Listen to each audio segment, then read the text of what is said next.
Hey, welcome back guys. This is Jonathan Arbuda. You're watching I Love Tanchong TV, a channel that highlights and celebrates the beauty of life. If you are new to this channel, consider subscribing. Just click the subscribe button at yung bell notification na katabi naman ito para ma-notified kayo moving forward sa mga upcoming uploads ko. And if you're using our social media like Twitter, Facebook, and Instagram, please do follow me. It's at I Love Tanchong. And visit my blog. It's www.ilovetanchong.com.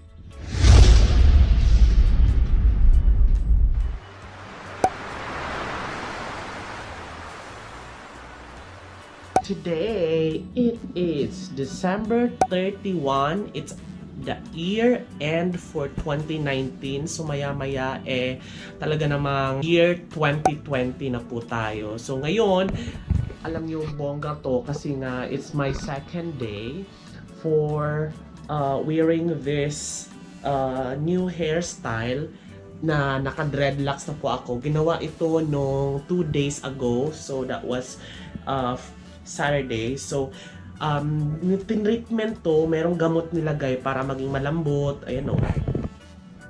Maging maganda. Pero, sabi sa akin nung artist is dapat magstay muna siya ng 2 days na hindi ko muna siya papaliguan dahil para umepek yung gamot. So, ngayong araw na ito, samahan nyo ako dahil it's gonna be my first. So ngayon, magpapaliguan ko yung sarili ko na naka-dread. So baka kasi magtanong kayo, paano siya papaliguan? Isasabay mo ba siya kung maliligo ka ng katawan? Hindi po siya.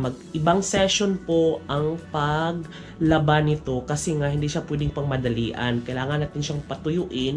Kailangan natin ibang session, time consuming siya. So hindi naman din siya araw-araw na lalabhan, di ba? Kasi mga pwedeng every 2 days or twice a week or every weekend. Depende na lang sa'yo kung gaano kadumi. Kasi nga, kung ako tulad ako, opisina lang naman, bahay-opisina. So, hindi na siya ganun kadumi. Not unless kung meron kang dandruff. So, ngayon, second day ngayon, medyo makati siya dahil nga may gamot pa siya. So, medyo mahapdi pa, medyo mabigat yung pakiramdam. Pero, ang bongga kasi nito, wala akong blower or hair dryer dahil wala pa naman, hindi pa ako nakabili, tsaka mahal kasi siya. Buti na lang, na-discover ko yung bago kong billing vacuum. Bumubuga pala siya sa likod. So, pwede siyang pang-blower. Medyo mainit na rin yung binubugan niya. Kailangan kasi siyang patuyuin para hindi siya maging mabaho. So,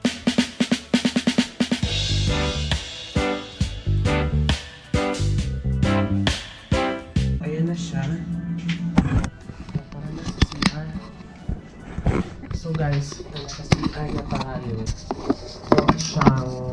Yan, ito na yung gagawin natin. Kailangan ko lang magbabad ng shampoo kasi hindi po pwedeng diretso yung shampoo. Kailangan nakababad siya sa tubig. Hindi tulad ng normal na buhok na diretso yung shampoo dito. Hindi siya pwede dahil magkakaroon ng residue to kapag buong shampoo. Yung residue papasok sa loob nito. So kailangan natin siyang tunawin. Konti lang para mabilis yung pagtunaw.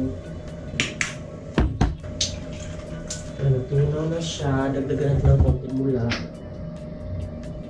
So unfortunately guys, hindi ko na nagagamit itong shower head na to dahil hindi naman ako nagsa-shower, diba? Katawan lang napaliguan ko. So telephone shower ang gamit ko, hindi yung rain shower. So hindi ko na rin magagamit yung rain shower. Ito na yung gagamitin natin parati. So, CR muna ako.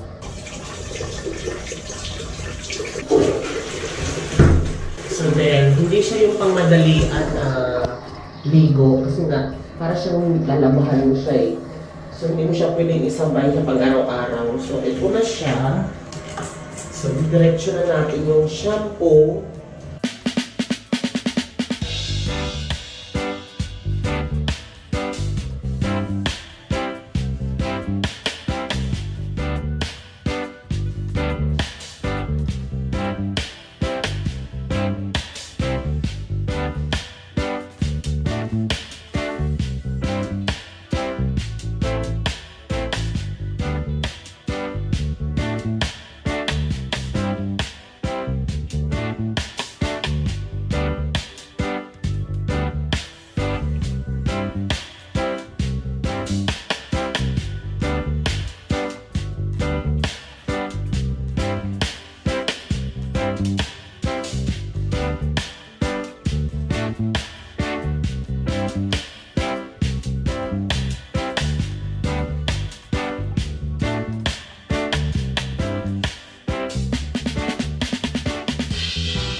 So,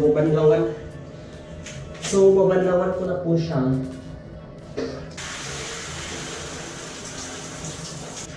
So there, tapos na tayo. Pupunasan na natin ng towel.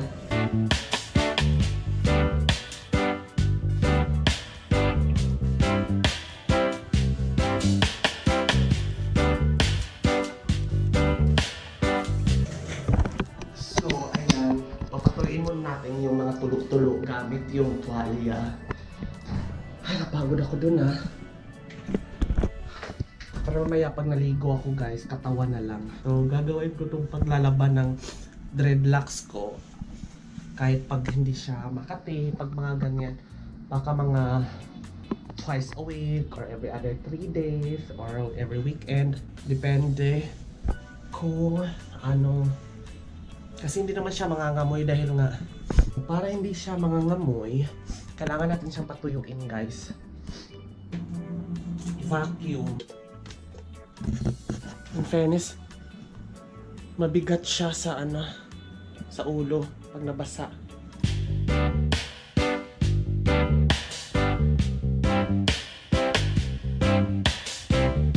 Na siya tumutulo guys, kailangan lang natin siyang patuyuin gamit yung ating blower. So ito yung malakas kasi ito, heavy duty ito eh. So ito try natin na.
Guys, nahiga na ako dahil sobrang bigat. Nangangalay na ako.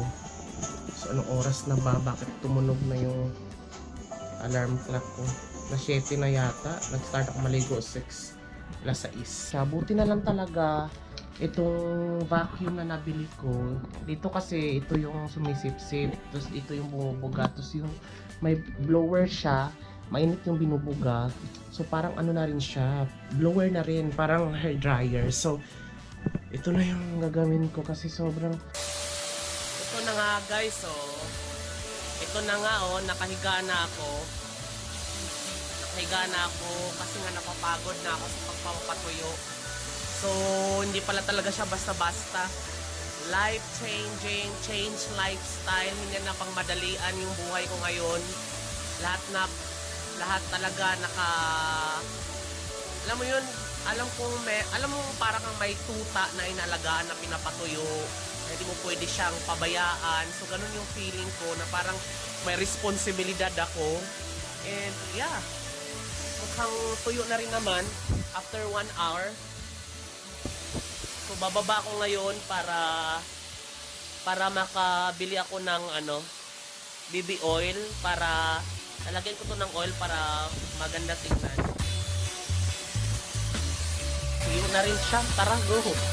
Oh, nakabili na ako ng BB oil guys. So, maglalagay na ako ng konti dahil para hindi siya buhaghag and at the same time, para na din hindi siya yung parang dull or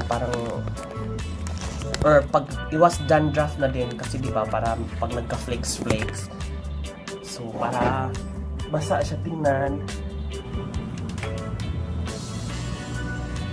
BB oil.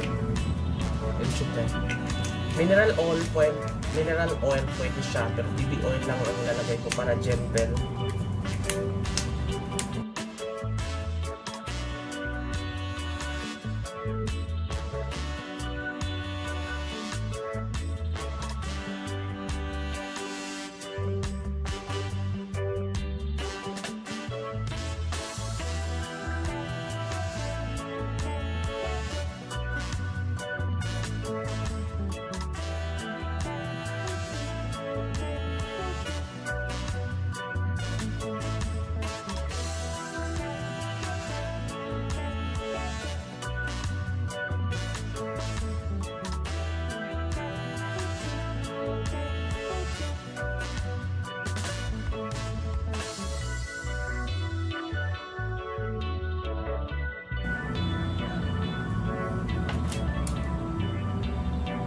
So, sa 1.5 hour na tayo nag-prepare ng ating hair. May pasok pa kasi ako guys eh.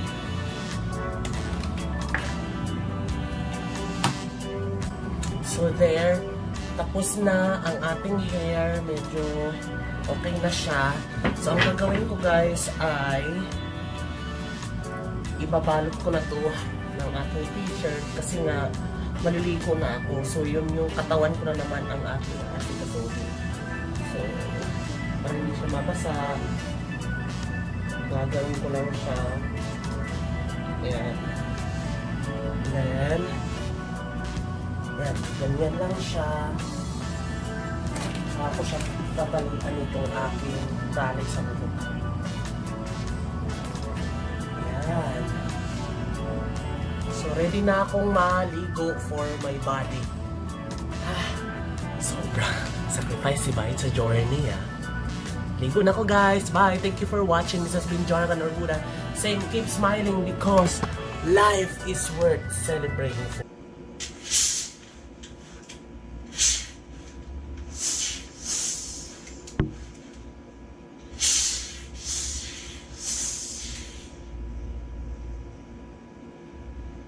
Hirap naman ang walang isang kamot. Dito ko naman siya. Sana makita niyo.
Parang binasa ko lang naman yung damit ko.